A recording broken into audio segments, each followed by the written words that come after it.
اعوذ باللہ من الشیطان الرجیم بسم اللہ الرحمن الرحیم الحمد للہ رب العالمین والصلاة والسلام علی سید الانبیاء والمرسلین وعلی آلہ واصحابہ واہل بیتہ وذریاتہ اجمعین والعاقبۃ للمتقین قال اللہ تبارک و تعالی فی کلامہ المجید والفرقان الحمید بسم اللہ الرحمن الرحیم سل بنی اسرائیل کم آتیناہم من آیت بینہ ومن یبدل نعمت اللہ من بعد ما جاءتہ فإن اللہ شدید العقاب صدق اللہ العظیم وصدق رسولہ النبی الکریم مولا صلی وسلم دائما ابدا علی حبیبک خیر الخلق کلہم رب اشرح لی صدری ویسر لی امری واحلل عقدۃ من لسانی یفقہوا قولی۔ الحمدللہ گزشتہ درس میں ہم نے قرآن مجید فرقان حمید کی آیت نمبر 210 اور اس سے پہلے جو آیت تھی ان کے بارے میں گفتگو کی۔ اختصار کے ساتھ یہ کہ اللہ تبارک و تعالیٰ نے ان آیات میں مومنین کا بھی ذکر فرمایا، منافقین کا بھی ذکر فرمایا، ایسے شخص کا بھی ذکر فرمایا کہ جو منافقت کر کے میٹھی میٹھی باتیں کرتا ہے لیکن در حقیقت وہ فساد پھیلاتا ہے بعد میں، اور پھر مومن کا بھی ذکر فرمایا کہ جو اللہ کی رضا کے لیے اپنے جان مال عزت آبرو کو سب چیزوں کو قربان کرنے کے لیے تیار ہو جاتا ہے۔ پھر اللہ تبارک و تعالیٰ نے اہل ایمان کو پورے طور پہ اسلام میں داخل ہونے کا حکم دیا، یعنی لوگوں نے اپنی مرضی سے جس چیز کو اسلام سمجھ رکھا اس سے منع فرمایا اور فرمایا کہ پورے طور پہ اسلام میں داخل ہو جاؤ۔ اور پھر اللہ تبارک و تعالیٰ نے خاص تحدید فرمائی کفار کو بھی اور مسلمانوں کو بھی کہ تم توبہ میں جلدی کرو اور امیدیں لگا کے نہ بیٹھو۔ پھر وہی روئے سخن ہے بنی اسرائیل کی جانب کہ سارا کا ساری گفتگو بنی اسرائیل سے ہو رہی تھی۔ پھر حضرت ابراہیم علیہ السلام کی دعا آئی تو اللہ تبارک و تعالیٰ نے ابراہیم علیہ السلام کی دعا کو قبولیت کو ظاہر فرمایا، حج کے احکام تعلیم فرمائے، اور اس کے بعد پھر نیک اور بد آدمی کے واقعے کو بیان کرنے کے بعد پھر بنی اسرائیل کو خطاب فرمایا اور ارشاد فرمایا کہ سل بنی اسرائیل، تم سوال کرو بنی اسرائیل سے، کم آتیناہم من آیت بینہ، کہ ان کے پاس کتنی ہی روشن نشانیاں بھیجی گئیں، یعنی اللہ نے اپنے نبیوں کو بھیجا، انہوں نے معجزات دکھائے۔ خود رسول کریم علیہ الصلوۃ والتسلیم اللہ کی ایک عظیم نشانی ہے، عظیم معجزہ ہے، اور پھر ان کے پاس کتابیں آئیں تورات و زبور میں جن میں خاص آنے والے نبی کی نشانیاں بھی تھیں۔ تو فرمایا کہ وَمَن يُبَدِّلْ نِعْمَةَ اللَّهِ مِن بَعْدِ مَا جَاءَتْهُ، پس جو شخص اللہ کی نعمت کو تبدیل کرتا ہے جبکہ اس کی وہ نعمت اس کے پاس آ چکی ہے، فَإِنَّ اللَّهَ شَدِيدُ الْعِقَابِ، تو بے شک اللہ تبارک و تعالیٰ سخت پکڑ فرمانے والا ہے کافروں کی۔ تو یہاں پر کون سی نعمت کی طرف اشارہ کیا گیا ہے؟ تو بے شک اللہ تبارک و تعالیٰ نے ان کو ہدایت کی بھی نعمت عطا فرمائی تھی، ایمان کی نعمت بھی عطا فرمائی تھی۔ تو وہ ایمان کی نعمت اس وقت جاری رہتی کہ جب وہ ایمان کے تقاضوں پہ عمل کرتے اور ان کے تورات و زبور میں جو ان کو ہدایت دی گئی تھی ان پہ عمل کرتے ہوئے نبی آخر زمان محمد رسول اللہ صلی اللہ تعالیٰ علیہ وآلہ وسلم پہ ایمان لے آتے، تو یہ ان کی ایمان کی نعمت جاری رہتی اور انہیں دگنا اجر ملتا۔ لیکن ان لوگوں نے ایمان کو کفر کے بدلے میں بدل لیا، یعنی یہ کہ نبی علیہ السلام کی جو نعت و صفات ان کی کتابوں میں مرقوم تھی ان کو انہوں نے تبدیل کر دیا، اور وہ تبدیل کرنے کی وجہ صرف اور صرف دنیا تھی کہ دنیا کی سیادت، دنیا کا مال و دولت ان کے ہاتھوں سے نہ چھن جائے۔ تو اللہ تبارک و تعالیٰ نے ان کفار کی نفسیات کو بیان فرماتے ہوئے ان کو تحدید کرتے ہوئے ارشاد فرمایا کہ زُيِّنَ لِلَّذِينَ كَفَرُوا الْحَيَاةُ الدُّنْيَا، کہ مزین کر دیا گیا ہے، سجا دیا گیا ہے ان لوگوں کے لیے جنہوں نے کفر کیا دنیا کی زندگی کو۔ تو واقعی یہ بات دیکھ لیجیے جس کے نظر میں آخرت کا نقشہ نہیں ہے، آخرت پہ ایمان نہیں ہے، وہ اس دنیا ہی کو سب کچھ سمجھتا ہے اور دنیا ہی کے اندر جتنے اپنے لیے مزے تلاش کر سکتا ہے، سہولتیں تلاش کرتا ہے، اسی کے لیے وہ سارے کے سارے کام کرتا ہے۔ تو اس کو بڑی بڑی بلڈنگیں بنانے کا شوق ہوتا ہے، اونچے اونچے محلات قائم کرنے کا شوق ہوتا ہے، لمبی چمکتی دمکتی کاروں کا شوق ہوتا ہے، اور نرم اور گرم بستروں کے لیے تلاش میں رہتا ہے اور اپنے ہر قسم کی خواہشات کو پورا کرتا ہے۔ تو یہ دنیا کی زندگی پہ مر مٹا ہوتا ہے، جبکہ اس کے مقابلے میں مومن وہ دنیا کی ناجائز لطف کو چھوڑ دیتا ہے اور جائز لطف ہی سے اپنا کام چلاتا ہے، جس کے بارے میں حدیث کریمہ نے فرمایا کہ دنیا کافر کے لیے تو جنت ہے لیکن مومن کے لیے قید خانہ ہے، تو کافر پہ کوئی رکاوٹ نہیں ہے، وہ جو چاہتا کرتا ہے، اپنی منمانیاں کرتا ہے، اپنی خواہشات کو پورا کرتا ہے، کوئی حلال و حرام کی تمیز نہیں ہے، جبکہ مومن پہ رکاوٹیں ہوتی ہیں اور یہ ایک قید خانے کی صورت ہوتی ہے۔ تو اللہ تبارک و تعالیٰ نے خاص طور پہ کفار کی نفسیات کو بیان کر دیا، ان کے عقائد کو ظاہر فرما دیا، اور مزید فرمایا کہ وَيَسْخُرُونَ مِنَ الَّذِينَ آمَنُوا، اور یہ کفار جو دنیا پہ مر مٹے ہیں، دنیا ہی کی زینت کو سب کچھ سمجھ بیٹھے ہیں، تو وہ مذاق اڑاتے ہیں ان لوگوں کا جو ایمان لے آئے۔ تو یہ کفار اس وقت زمانے میں جس وقت یہ آیت طیبہ نازل ہو رہی تھی، تو مسلمانوں کے احوال کو دیکھتے، حضرت بلال رضی اللہ تعالیٰ، حضرت صہیب، حضرت عمار ابن یاسر، حضرت ابو ذر غفاری اور بعض اصحاب صفہ کو دیکھتے تو ان کا مذاق اڑاتے تھے اور کہتے تھے کہ ان لوگوں نے تو دنیا کو ترک کر دیا، یہ تو لوگ بیوقوف ہو گئے ہیں کہ سارے اپنے مزے، سارے آسائشوں کو چھوڑ کر یہ محمد رسول اللہ صلی اللہ علیہ وسلم کے پیچھے لگ گئے ہیں، اور ہم بالکل نفع میں، فائدے میں ہیں، ہم لوگ جو ہے دنیا کے مزے کر رہے ہیں، آسائشوں میں ہیں۔ تو یہاں پر وہ اللہ نے ان کی کیفیت کو بیان کیا، اور آج بھی اہل کفر اہل ایمان کا مذاق اڑاتے ہیں، ان کو طرح طرح سے ستاتے ہیں، اپنا تغلب ظاہر کرتے ہیں، اپنی فوقیت کو ظاہر کرنے کی کوشش کرتے ہیں، مگر اللہ تبارک و تعالیٰ ان سب کے اعتراضات کے بارے میں ان لوگوں کی باتوں کا خود جواب دیتا ہے اور فرما رہا ہے وَالَّذِينَ اتَّقَوْا فَوْقَهُمْ يَوْمَ الْقِيَامَةِ، کہ ہاں جو لوگ اللہ کا تقوی اختیار کریں اور اللہ کے تقوی اختیار کرنے کی وجہ سے اللہ کے حرام کردہ آسائش لذتوں کو چھوڑ دیں۔ حلال لذتیں منع نہیں ہیں، حلال آسائش منع نہیں ہے، وہ شریعت مطہرہ نے جائز قرار دی ہے، اور جائز طریقے سے انسان اس دنیا کو برتے اور جائز اس کی نعمتیں لے تو وہ اس کے لیے جائز ہے، لیکن جو اس میں بھی تقوی اختیار کرے اور اللہ کے لیے مباح چیزوں کو بھی چھوڑ دے تو بہرحال وہ سابقون اولون میں سے ہوگا۔ تو فرمایا کہ جو لوگ اللہ کا تقوی اختیار کر کے حرام چیزوں سے بچتے ہیں، دنیا کی ناجائز دولت اور آسائش سے بچتے ہیں اور ایمان کو اختیار کرتے ہیں، فوقہم، تو وہ ان سے زیادہ بلند مقام پہ ہوں گے یوم القیامہ، قیامت کے دن۔ قیامت کے دن مومنین، خاص طور پہ جو اعلیٰ درجے کے مومنین ہیں، جو سابقون اولون میں ہیں، ان کی شان بھی ایک عجیب شان ہوگی،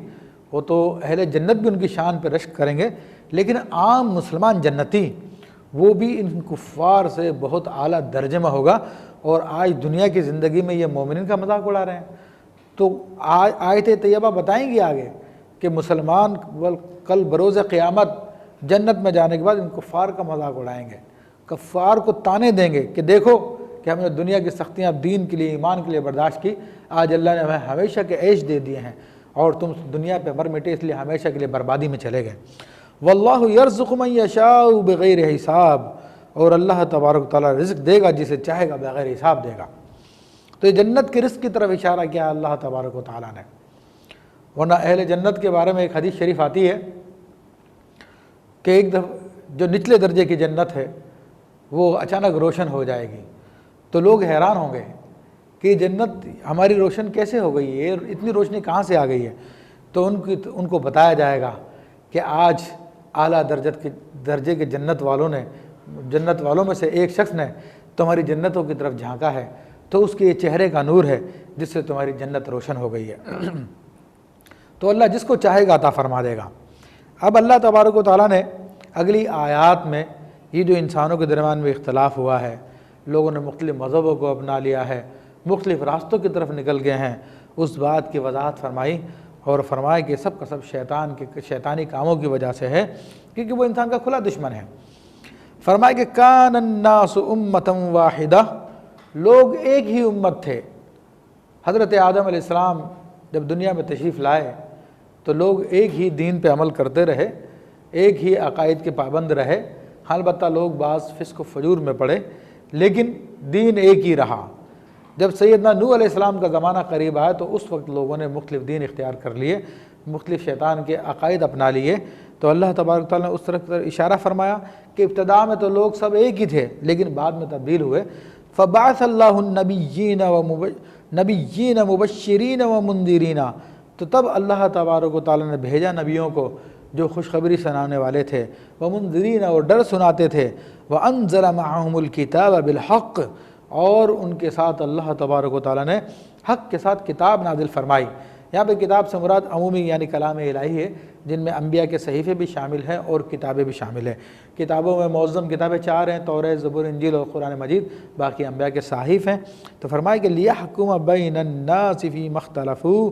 تاکہ وہ فیصلہ کرے لوگوں کے درمیان میں کہ جس چیز میں انہوں نے اختلاف کیا ہے، اللہ تعالیٰ کی توحید میں اختلاف کیا، اللہ تعالیٰ کی ہدایت میں ان لوگوں نے اختلاف کیا، تو یہ انبیاء کا کام ہے کہ وہ حق و باطل کو ظاہر فرما دیں، باطل کو باطل کی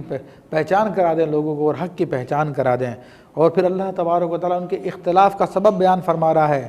وَمَا اخْتَلَفَ فِيهِ إِلَّا الَّذِينَ أُوتُوهُ مِن بَعْدِ مَا جَاءَتْهُمُ الْبَيِّنَاتُ، اور نہیں اختلاف کیا اس میں سوائے ان لوگوں کے کہ جن کو خطاب دے دی گئی تھی، اوتوہ من بعد ما جاءتہم البینات، کہ جن کو نشانیاں دے دی گئی تھی اللہ تبارک و تعالیٰ کی، اس نشانیوں کے آنے کے بعد ان لوگوں نے اختلاف کیا۔ اب وہ اختلاف کی وجہ کیا تھی؟ جب ہدایت بالکل واضح کر دی گئی ہے، گمراہی کے راستے بالکل واضح کر دیے گئے ہیں، تو یہاں پر ایک دوسرا سبب بتایا جا رہا ہے گمراہی کا، کہ گمراہی کا ایک سبب تو کم علمی ہوتا ہے جس کی وجہ سے بندہ صحیح بات تک نہیں پہنچ پاتا، تو اللہ نے فرما دیا کہ اس کا تو ہم نے حل بیان فرما دیا۔ لیکن دوسرا سبب انسان کی اپنی خواہشات کی پیروی ہوتی ہے، دنیا کی محبت ہوتی ہے۔ تو جیسا کہ اوپر والی آیت میں بتایا تھا کہ کفار کے لیے دنیا کو سجا دیا گیا ہے، اسی کو وہ سب کچھ سمجھتے ہیں، اسی کے لیے مر مٹتے ہیں، اس کے لیے ہر کام کرنے کے لیے تیار ہو جاتے ہیں۔ تو فرمائے کہ بغیاً بینہم، فرمائے کہ یہ لوگ اس لیے گمراہ ہوئے ہیں، اس لیے ان لوگوں نے اختلاف کیا ہے کہ ان لوگوں نے سرکشی کی، یعنی اپنی خواہشات کو پورا کرنے کے لیے جلن و حسد کی وجہ سے۔ بغین کا معنی بہت وسیع ہے، جس میں جلن و حسد کا معنی بھی آتا ہے، سرکشی بھی آ جاتی ہے۔ اس میں خاص طور پہ لوگوں کی بات ہوتی ہے کہ لوگ اپنی بات کو منوانا چاہتے ہیں، تو اگرچہ کہ وہ غلط ہو، ان پہ بھی غلطی ظاہر ہو جائے، لیکن اس کے باوجود بھی اپنی بات کو وہ کہتے ہیں کہ میری بات مانی جائے۔ اس کا اندازہ اس سے کیا جا سکتا ہے کہ تاریخ کی کتابوں میں یہ آتا ہے کہ جب ابو جہل ملعون غزوہ بدر میں مارا گیا، زخمی ہو کے گر پڑا، حضرت عبداللہ ابن مسعود رضی اللہ تعالیٰ عنہ اس کی گردن کاٹنے کے لیے جب اس کے سینے پہ سوار ہوئے، تو اس وقت بھی وہ تکبر کی حالت میں تھا، سرکشی کی حالت میں تھا۔ وہ کہتا تھا کہ اگر میری گردن کوئی میرے قبیلے کا آدمی کاٹتا، اونچی قوم یعنی قریش کا آدمی کاٹتا تو کیا بات تھی، یہ ایک کسان میری گردن کاٹ رہا۔ اور پھر کہا کہ میری گردن نیچے سے نہیں، اوپر سے نہیں، ذرا نیچے سے کاٹنا تاکہ لمبی نظر آئے بعد میں۔ تو یہ ان کی سرکشی تھی جس کی وجہ سے ان لوگوں نے اختلاف کیا۔ فرمایا کہ فَهَدَى اللَّهُ الَّذِينَ آمَنُوا، پس اللہ تبارک و تعالیٰ نے ہدایت دی ان لوگوں کو جو لوگ ایمان لے آئے، جن لوگوں نے تسلیم کر لیا، یعنی اللہ تبارک و تعالیٰ کے کلام کو تسلیم کر لیا، اس کو دل سے مان لیا۔ لِمَا اخْتَلَفُوا فِيهِ مِنَ الْحَقِّ بِإِذْنِهِ، یعنی اس معاملے میں جس میں لوگوں نے اختلاف کیا تھا حق کے بارے میں اللہ تعالیٰ کے حکم سے، تو وہ اللہ تعالیٰ کے حکم سے یہ مان لے آئے ہیں۔ تو اللہ تبارک و تعالیٰ نے ان کو ہدایت دے دی ہے، اور فرما رہا ہے کہ وَاللَّهُ يَهْدِي مَن يَشَاءُ إِلَىٰ صِرَاطٍ مُسْتَقِيمٍ، اور اللہ تبارک و تعالیٰ ہی وہ ذات ہے وہ جسے چاہتا ہے صراط مستقیم کی ہدایت عطا فرماتا ہے۔ پھر ارشاد فرمائے کہ ام حسبتم ان تدخلوا الجنة ولما ياتكم مثل الذين خلوا من قبلكم، کیا تم یہ گمان کیے بیٹھے ہو کہ تم جنت میں داخل ہو جاؤ گے اور تمہیں وہ چیز نہیں پہنچے گی جو پہنچی ہے تم سے پہلے ایمان لانے والوں کو، خلو من قبلکم، جو تم سے پچھلے لوگوں کو پہنچی ہے۔ تو یہاں پہ اللہ تبارک و تعالیٰ نے مومنین کو توجہ دلائی، ڈھارس بندائی۔ اس کے بارے میں آتا ہے کہ ایک مرتبہ صحابہ کرام نے رسول اللہ صلی اللہ علیہ وسلم کی بارگاہ میں عرض کی کہ کفار کے ظلم و ستم جاری تھے، خاص طور پہ ہجرت سے پہلے، تو عرض کی کہ یا رسول اللہ صلی اللہ علیہ وسلم آپ ان لوگوں کے خلاف دعا کیوں نہیں کرتے؟ تو اللہ تبارک و تعالیٰ نے پھر یہ آیات طیبات نازل فرمائی اور فرمایا کہ کیا تم لوگ یہ گمان کرتے ہو کہ تم بلا آزمائے جنت میں داخل کر دیے جاؤ گے، اور تمہیں ابھی وہ آزمائش نہیں پہنچے گی جو تم سے اگلوں پہ پہنچی تھی، جو تم سے لوگ پہلے گزر چکے ہیں ان کو وہ آزمائش آئی تھی۔ مستہم الباسا، تو ان کو شدت نے چھوا، والضراء، تکلیف نے چھوا، وزلزلوا، اور انہیں ہلا دیا گیا۔ نبی علیہ الصلوۃ والسلام نے صحابہ کی اس بات کے جواب میں ارشاد فرمایا کہ تم سے پچھلے جو لوگ تھے ان لوگوں کو قتل کیا جاتا تھا، ان لوگوں کو زندہ زمین میں دفن کر دیا جاتا تھا، ان کے جسموں کو لوہے کی کینچیوں سے کاٹا جاتا تھا، ان کے جسم پہ لوہے کی کنگیاں چلائی جاتی تھی، ان لوگوں کو طرح طرح کی تکلیفیں پہنچ جاتی تھی، یہاں تک کہ اللہ کے انبیاء جو نہایت صابرین ہوتے ہیں، بڑی بڑی تکلیفوں کو برداشت کر لیتے ہیں اور ہنس کے پی جاتے ہیں، ان کو اتنی تکلیفیں پہنچائی گئی کہ وہ انبیاء بھی اللہ تبارک و تعالیٰ سے دعا میں جلدی کرنے لگے، اور اللہ تعالیٰ فرماتا ہے حتیٰ یقول الرسول والذین آمنوا معہ، یہاں تک کہ رسول اور وہ جو ان کے ساتھ ایمان لائے وہ بھی کہہ پڑے متی نصر اللہ، اللہ کی مدد کب آئے گی، الا ان نصر اللہ قریب، خبردار اللہ کی مدد قریب ہے۔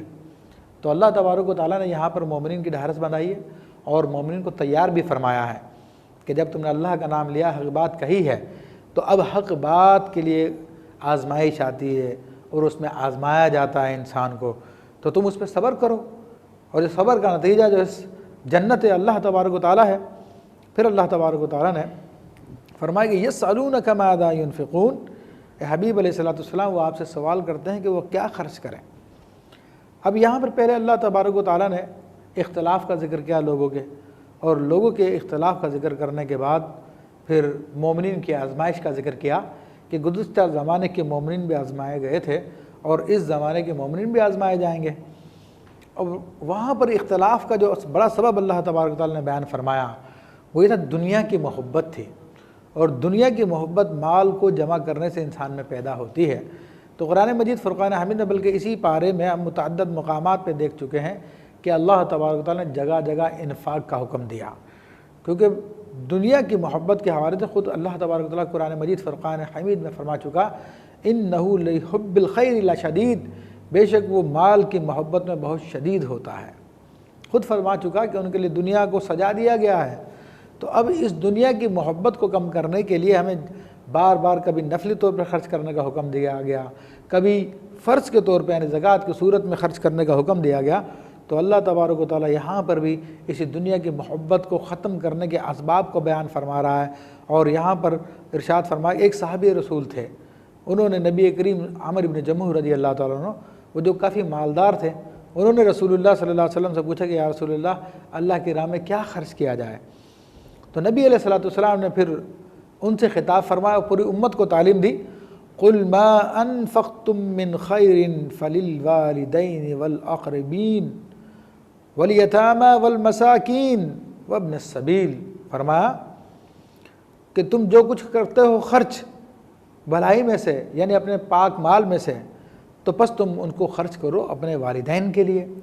یہاں پر یہ بڑا امتحان کا مسئلہ آیا تھا کہ جب انسان شادی شدہ ہو جاتا ہے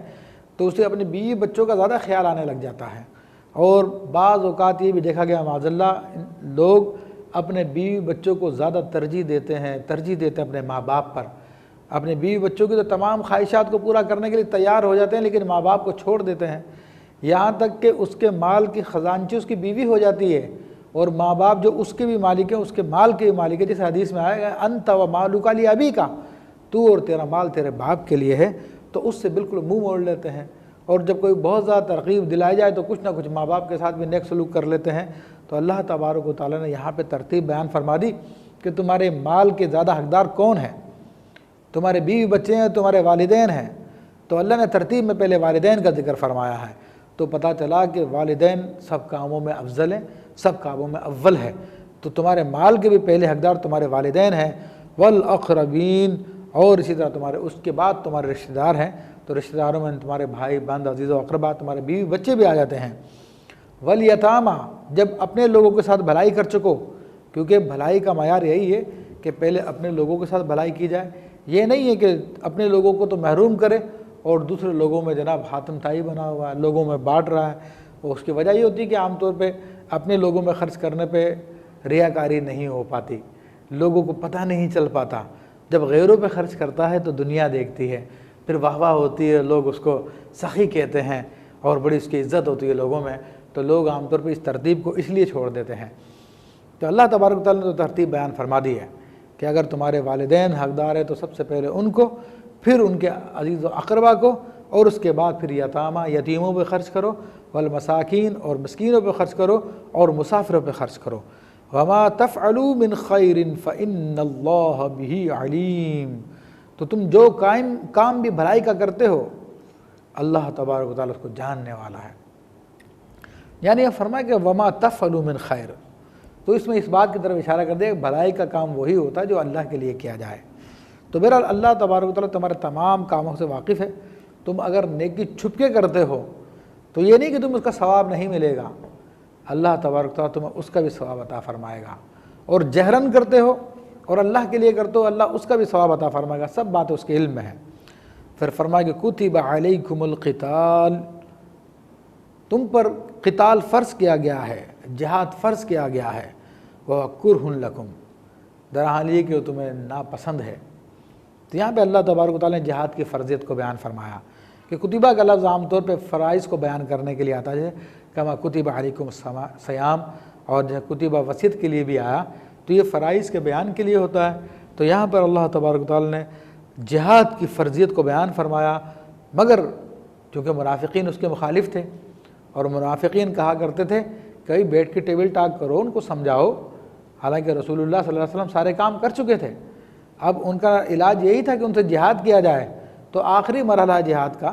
تو اللہ تبارک و تعالیٰ نے جب اس کا حکم دیا تو ان لوگوں کے سے بہت سارے لوگ تھے جو اس کو ناپسند کرتے تھے، تو ان کی طرف بھی اشارہ کر دیا۔ پھر ایک عام پکا سچا مومن بھی ہو تو بہرحال قتال میں جاتے ہوئے اس کا نفس ناپسند کرتا ہے اس بات کو، سوائے صدیقین کے کہ ان کے لیے نیکیاں کرنا ایسے آسان ہو جاتا ہے جیسے ڈھلان سے پانی کا گرنا آسان ہوتا ہے۔ تو ان کے علاوہ باقی جو دیگر درجے کے مومنین ہوتے ہیں ان کا نفس بھی اس بات کو ناپسند کرتا ہے۔ تو اللہ تبارک و تعالیٰ نے اس کی وضاحت فرما دی کہ تم پر قتال فرض تو کیا گیا ہے، لیکن تمہارے نفس اس کو ناپسند کریں تو کوئی بات نہیں، اپنے نفس کی نہیں ماننی، اللہ کی ماننی ہے۔ وَعَسَىٰ أَن تَكْرَهُوا شَيْئًا وَهُوَ خَيْرٌ لَكُمْ، کہ ممکن ہے کہ تم کسی چیز کو ناپسند کرو حالانکہ تمہارے لیے بھلائی اسی میں ہو۔ وَعَسَىٰ أَن تُحِبُّوا شَيْئًا وَهُوَ شَرٌ لَكُمْ، اور ممکن ہے تم بہت ساری باتوں سے جو تمہیں محبوب ہوں لیکن وہ تمہارے لیے شر کا باعث ہو، برائی کا باعث ہو۔ تو یہ اللہ نے ایک اصول بیان کر دیا ہے کہ انسان کی بھلائی یا برائی اس کے عقل کے تابع نہیں ہے، بلکہ شریعت مطہرہ کے تابع ہے، اللہ عز و جل اس کے رسول صلی اللہ علیہ وسلم کے احکام کے تابع ہیں۔ عقل اگرچہ کچھ بھی کہتی ہو لیکن اللہ رسول کا حکم آ جائے تو اب وہی بھلائی ہے، وہی سب سے بہتر ہے، اور اس کی خلاف ورزی کرنا وہی سب سے بڑی برائی ہے۔ تو یہاں پر اللہ تبارک و تعالیٰ نے ایک آفاقی اصول بیان کر دیا ہے، واللہ یعلم وانتم لا تعلمون، اور اللہ تبارک و تعالیٰ جانتا ہے اور تم نہیں جانتے۔ یہاں پر بھی اللہ تبارک و تعالیٰ نے اپنے علم کا اظہار فرمایا اور بیان کر دیا کہ بندو تم اپنے بارے میں اس حقیقت کو نہیں جان پاتے۔ وجہ یہ کہ انسان تو صرف اسی بات کو جانتا ہے جو اس کے سامنے ہو، جو حال میں اس پہ گزر رہا ہو، یہ ماضی ہے، لیکن اس میں بھی مکمل معلومات انسان کو نہیں ہوتی ہے۔ خود اگر انسان سے پوچھا جائے کہ تمہارے جسم میں کیا کیا ہو رہا ہے تو وہ اس کی بھی خبر نہیں دے سکے گا۔ تو انسان کے علم کا تو یہ عالم ہے۔ تو بے شک انسان کی عقل دی گئی ہے وہ صحیح اور غلط کرنے میں تمیز کرنے کے لیے، اس مقام پر جہاں پر وحی کی ہدایت نہ ہو، لیکن جہاں پر وحی کی ہدایت ہو جائے تو اب پھر اپنی عقل کو پیچھے رکھ کر اللہ رسول کے احکام پہ عمل کرے، چاہے ظاہر میں نقصان دہ ہو لیکن وہی حقیقت میں خیر ہوتا ہے۔ اس کے بعد پھر اللہ تبارک و تعالیٰ نے مزید قتال کے احکام بیان فرمائے۔ انشاءاللہ تبارک و تعالیٰ مزید گفتگو اگلے درس میں کی جائے گی۔ وآخر دعوانا ان الحمد للہ رب العالمین۔ واپس لیں، یہ تو کم ہوا یار، ابھی پورا بھی نہیں ہوا۔ اچھا چلو پھر میں چلا لیتا ہوں تھوڑا سا۔ تو اللہ تبارک و تعالیٰ نے اس رکوع میں مختلف باتوں کو بیان فرمایا اور ان کی حقیقتوں کو ظاہر فرمایا۔ بات چونکہ دوسرے پارے سے تحویل قبلہ کے حوالے سے شروع ہوئی تھی، تحویل قبلہ کے حوالے سے اس کے بعد اللہ تبارک و تعالیٰ نے مومنین کو حج کے احکام بھی سکھائے اور قتال کا حکم بھی بیان فرمایا، کفار اور مومنین کے درجات کو بیان فرمایا، اور بتا دیا کہ کفار اگرچہ کہ دنیا کی زندگی سے متمتع ہوتے ہیں، دنیا کی زندگی میں فائدہ اٹھاتے ہیں، مگر آخرت میں ان کے لیے سراسر ندامت ہے، اور مومنین دنیا کی زندگی میں اپنے نفسوں کو روکتے ہیں، اپنی خواہشات کو دباتے ہیں، تو کل بروز قیامت اللہ کے یہاں پہ ان کا بڑا مرتبہ، بڑا مقام ہے۔ پھر اللہ تبارک و تعالیٰ نے یہ حقیقت کو بیان فرمایا کہ جب اللہ تبارک و تعالیٰ نے انسان کو پیدا فرمایا تو ایک زمانے تک یہ ایک ہی امت رہی، لوگوں میں کوئی اختلاف نہیں تھا، اللہ کے نبی ان کے پاس آتے رہے، ان کو اللہ کا طریق بتاتے رہے، ان کو عذاب الہی سے ڈراتے رہے، اور جنت کی خوشخبریاں سناتے رہے۔ پھر اللہ تبارک و تعالیٰ نے اختلاف کرنے والوں کا ذکر فرمایا کہ جن لوگوں نے اختلاف کیا وہ اختلاف بھی بے علمی کے سبب نہیں کیا، بلکہ کتابیں آ جانے کے باوجود، ہدایت آ جانے کے باوجود ان لوگوں نے اختلاف کیا، اور اس اختلاف کا اصل سبب اللہ تبارک و تعالیٰ نے بغین قرار دیا، یعنی سرکشی کو، آپس کی جلن کو، حسد کو۔ تو اس حسد کی وجہ سے، جلن کی وجہ سے، اپنی دنیا کی محبت کی وجہ سے لوگ اختلاف میں پڑ گئے، تو اللہ تبارک و تعالیٰ نے ان کو بیان فرما دیا، اور مومنین کو پھر اللہ تبارک و تعالیٰ نے تنبیہ فرمائی کہ تم اہل ایمان ہو اور تمہیں ہمیشہ کی زندگی کے لطف دیے جائیں گے، ہمیشہ کی کامیابی تمہارے حوالے کی جائے گی، اور تم اللہ کے مقرب ہو جاؤ گے، تو اس کے لیے تمہیں آزمائش سے گزرنا پڑے گا، جس طرح کہ گزشتہ امتیں آزمائش سے گزری ہیں۔ تو یہاں پہ اللہ تبارک و تعالیٰ نے ان کی ڈھارس باندھائی، اور یہ بھی یہاں پر اندیا دے دیا کہ مستقبل میں تمہیں اس سے زیادہ سختیوں کا سامنا کرنا پڑے گا۔ یہاں پہ اللہ تبارک و تعالیٰ نے نبیوں کی کیفیت کو بھی بیان فرمایا کہ وہ اللہ کی طرف سے جب آزمائش آئی تو وہ لوگ بھی جو ہے جلدی کر پڑے، اور وہ کہنے لگے کہ اللہ کی مدد کب آئے گی؟ تو اللہ نے فرما دیا کہ بے شک اللہ کی مدد قریب ہے۔ پھر اس کے بعد اللہ تبارک و تعالیٰ نے انفاق کے بارے میں بیان فرمایا، اور انفاق کی وہ ترتیب ہے جو پہلے بھی آ چکی ہے، پہلے پارے میں بھی آئی ہے، دوسرے پارے میں بھی آئی ہے۔ پھر اللہ تبارک و تعالیٰ نے قتال کے احکام کو بیان فرمایا، اور قتال کی حکمتوں کو بیان فرمایا کہ ظاہری طور پہ نفس انسانی کو اللہ کی راہ میں جہاد کرنا پسند نہیں آتا، کہ اس میں اس کو شدائد اور تکالیف کا سامنا کرنا پڑتا ہے، لیکن اللہ تبارک و تعالیٰ جانتا ہے کہ جب اللہ کے لیے جہاد کیا جائے تو وہ مومنین کے لیے بہتر ہوتا ہے۔ اور پھر ایک حقیقت کو بیان کر دیا کہ تمہاری عقل سب کچھ نہیں ہے، عقل کے ذریعے تم اس مقام پر فیصلہ کرو گے جہاں پر وحی کی ہدایت تمہارے سامنے نہ ہو، لیکن جب وحی کی ہدایت آ جائے تو اپنی عقل کو وحی کے تابع کر دیا جائے، نہ کہ وحی کو اپنی عقل کے تابع کیا جائے۔ اللہ تعالیٰ سے دعا گو ہوں کہ اللہ تبارک و تعالیٰ اپنے حبیب علیہ السلام کے طفیل ہمیں قرآن مجید فرقان حمید کو سمجھنے کی توفیق عطا فرمائے۔ وآخر دعوانا ان الحمد للہ رب العالمین۔